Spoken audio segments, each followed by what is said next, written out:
మార్కెట్లో ఏ కోర్స్ చేసినా రెండేళ్ల ముచ్చటే. కానీ ఏఐ అండ్ డేటా సైన్స్ నేర్చుకుంటే రాబోయే 10 ఏళ్ల వరకు మీ కెరియర్ కి తిరుగుండదు. అది ఒక్క ఇన్నోమాటిక్స్ తోనే సాధ్యం.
ప్రకాష్ నువ్వే చంపావా?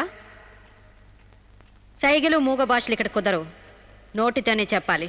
నేనే చంపాను. ఎందుకు చంపావు? చంపేనని ఒప్పుకున్నాను కదా, ఏదో సెక్షన్ కింద నన్ను చంపేయండి. ముద్దాయే శిక్ష విధించుకుంటే ఇక్కడ మేమెందుకు? సెక్షన్లు శిక్షలు నువ్వు గుర్తు చేయాల్సిన పని లేదు. అసలు నువ్వేం చేసావో చెప్పు. ఫారెన్లో నా ఫ్రెండ్ని చంపేశాను, ఇక్కడ ప్రకాశం చంపేశాను, భారతీయ సంస్కృతిని చంపేశాను, గౌరవ మర్యాదలను చంపేశాను, ఆఖరికి నా బిడ్డను కూడా చంపబోయాను. నన్ను చంపేయండి, నేను బ్రతకూడదు. బ్రతకడానికి నాకు అర్హత లేదు. అందరికీ ఒక పాఠంగా, నాకు గుణపాఠంగా నన్ను ఉరికంబ ఎక్కించండి. చంపడానికి చావడానికి వెనకాడని నీలాంటి వాళ్ళు సమాజానికే ప్రమాదకరం. అన్నల్ని, వదిల్ని, ఫ్రెండ్స్ని, వర్కర్స్ని లెక్క చేయని నువ్వు చివరి కోర్టును కూడా పట్టించుకోవడం లేదు. నేరం ఒప్పుకుంటే శిక్ష తగ్గిస్తాం అనుకోవద్దు. సాక్ష్యాధారాల్ని, వాంగ్మూలాల్ని పరిశీలించి తగిన తీర్పు ఇవ్వడానికి కోర్టు 20వ తారీఖు వాయిదా వేస్తున్నాను.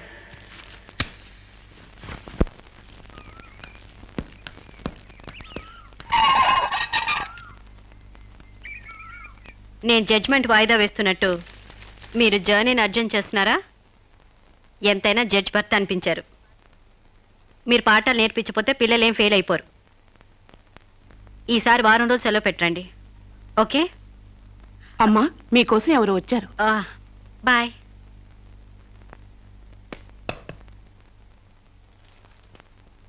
నమస్కారం అండి, నా పేరు సాంబశివరావు అండి. నువ్వు శిరీష తాలూకు మనిషివి కదూ? అవునండి. సారీ, నేను ఇంట్లో కోర్టు విషయాలు మాట్లాడను. నేను అందుకు రాలేదండి, కొన్ని సొంత విషయాలు మాట్లాడుకుందామని. సొంత విషయాలా? కొంచెం పర్సనల్ అండి. చెప్పండి. అది మన ఇద్దరి మధ్య ఉండాల్సిన పర్సనల్ అండి. మీరు కాసేపు బయట ఉండండి.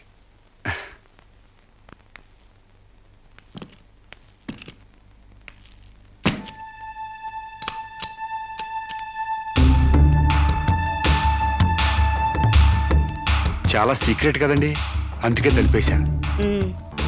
చెప్పు. మీ వారు ఢిల్లీలో ఉంటారంట కదండి? అవును. అక్కడ మీ వారు లీడరు అంట కదండి? University reader. 15 రోజులకోసారి వచ్చి వెళ్తుంటారంట కదండి? ఇవన్నీ నీకెలా తెలుసు? కావాల్సిన వాళ్ళ గురించి ఆ మాత్రం తెలుసుకోలేమంటండి. అమావాస్యకోసారి వచ్చే మీ ఆయన కోసం మీ అందాన్ని అడవి కాసిన వెళ్ళి చేసుకుంటారా?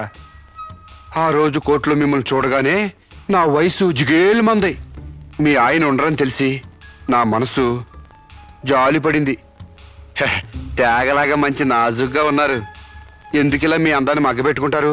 ఓ పని చేయండి, మీరు నన్ను ఉంచుకోండి, లేకపోతే నేను మిమ్మల్ని ఉంచుకుంటాను. నన్నెవరు అనుకుంటున్నారా? రంభను తలదన్నే మేనకే మీ కాలు మొక్కి అందగత్తివనుకుంటున్నాను. మిస్టర్ సాంబశివరావు, ఆయ్, పండించేది వరి, పుట్టింది ఈస్ట్ గోదావరి.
మేడం, ఏం జరిగింది? అతను చాలా ఇండిసెంట్ గా ప్రవర్తించాడు. అసలు వీడిని లోపల ఎందుకు రానిచ్చారు మేడం?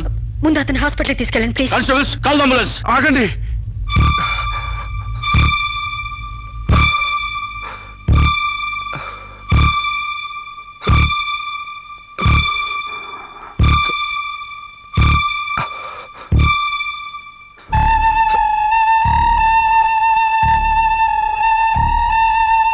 భయపడకండమ్మా, మీరు నాకు తల్లి లాంటి వారు. ఇదంతా నేను కావాలని చేయలేదు. శిరీష్ నిర్దోషని చెప్పడానికే చేశాను. అవునమ్మా, శిరీష్ అమాయకురాలు. నా శిరీష్కి అనుకోలేకపోయినా ఆర్తన ఉంది. మమకారాన్ని అర్థం చేసుకోలేకపోయినా మానానికి విలువిస్తుంది. రాష్ట్రం కాని రాష్ట్రం వెళ్ళొస్తేనే స్టైల్ పెరిగే ఈ రోజుల్లో 20 సంవత్సరాలు ఫారిన్లో ఉండొచ్చిన శిరీష్కి ఇతరుల్ని డామినేట్ చేయాలనే తప్ప వేరే ఆలోచన లేని పిచ్చిది. మీరు ఒక జడ్జి అయ్యిండు కూడా ముందు వెనక ఆలోచించకుండా రేపు చేయబోయి నన్ను కత్తితో పొడిచారు. ఎందుకు?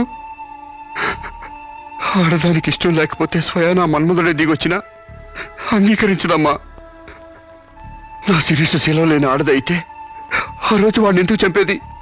హాయిగా వాడితోనే డేటింగ్ పెట్టుకునేది. మొగుడితో తప్ప పరాయి మగాడితో ఊహించుకోలేని ఆడతోనూ ఏ ఆడదైనా ఆ పరిస్థితుల్లో ఉంటే ఈరోజు మీలాగే ఆ రోజు శిరీష్ లాగా చేస్తుంది. ఎంత పచ్చి వ్యభిచారైనా ఇష్టం లేని మగాడి చేయి పడితేనే చేదరిస్తుంది. నా శిరీష్ సిగ్గు తెలియంది కానీ శీలం లేనిది కాదమ్మా. తను నా తమ్ముడిని ఏ డేటింగ్ పేరుతో మోసం చేసిందో అదేవిధంగా మోసం చేసి తనలో మార్పు రావాలని నాటకం ఆడాను. అవును మేడం, శిరీష్లో మార్పు తేవాలని నేను సాంబశివరావు కలిసి ఈ నాటకం ఆడాం. ఆమెలో మార్పు సాధించాం. కానీ లాస్ట్ మూమెంట్లో మర్డర్ కేసులో ఇరుక్కుంది. మీరు శిరీషకు కఠిన శిక్ష వేయబోతున్నారని తెలిసి అతను ఈ రేప్ ప్లాన్ గురించి నాతో చెప్పాడు. మీకు తెలియంది కాదు, కానీ చెప్తున్నాను. రేపుకు ఉరిశిక్ష వేయాలని చట్టాల మార్పు కోసం ప్రయత్నాలు జరుగుతున్న ఈ రోజుల్లో రేపిస్ట్ని చంపటం కనీసం చిన్న నేరం కూడా కాదని నా నమ్మకం. దయచేసి నా శిరీష్ని కాపాడండి. నా శిరీష్ని కాపాడు.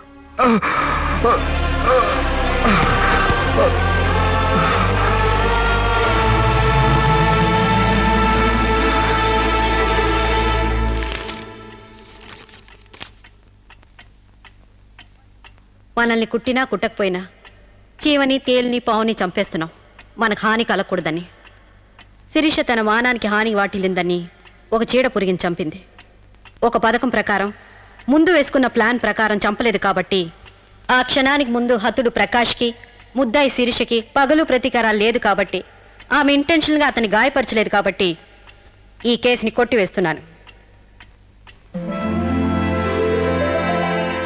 100 మంది దోషులు తప్పించుకున్నా ఒక నిర్దోషి కూడా శిక్ష అనుభవించకూడదు. న్యాయమూర్తి కోర్టు ద్వారానే కాదు, ఎలా తెలిసినా సాక్ష్యాలు స్వీకరించాలి. తానిస్తున్న ఏ తీర్పైనా పూర్తి నమ్మకంతో ఇవ్వాలి. ఈ 3 సూత్రాలు ఆడదానికి 3 ముళ్ళ మంగళసూత్రాల న్యాయమూర్తికి పవిత్రమైనవి. ఈ సూత్రాలపై నమ్మకంతోనే ఈ తీర్పు చెప్తున్నాను. సాక్ష్యాధారాలు పరిశీలించిన పిమ్మట శిరీష తన నేరాల్ని అంగీకరించిన నిర్దోషిగా ఆమెను విడుదల చేస్తున్నాను.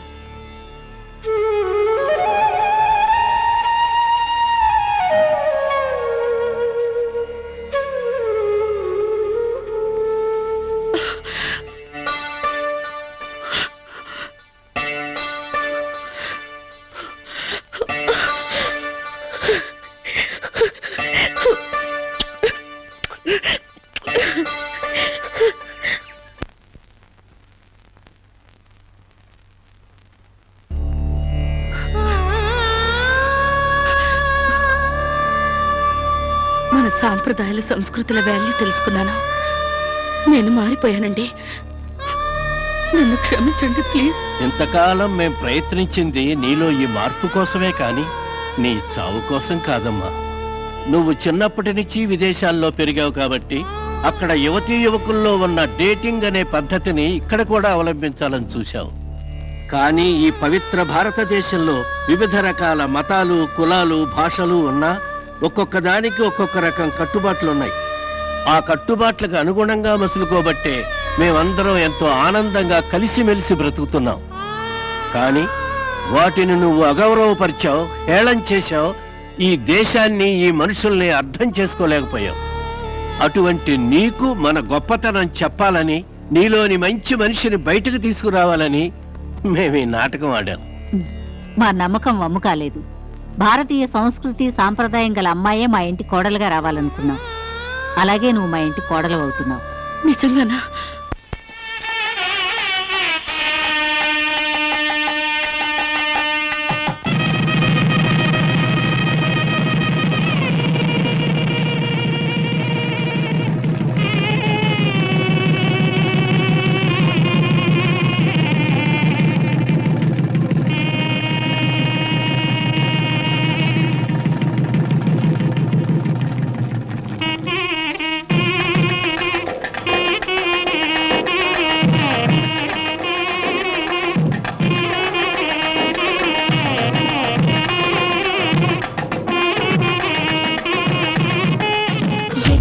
అబ్బాయి నా తెగ దట్టిందిలే హాయి, అట్టాక నీ చేయి పగలే పుట్టిందిలే రేయి, గిల్లి గిల్లి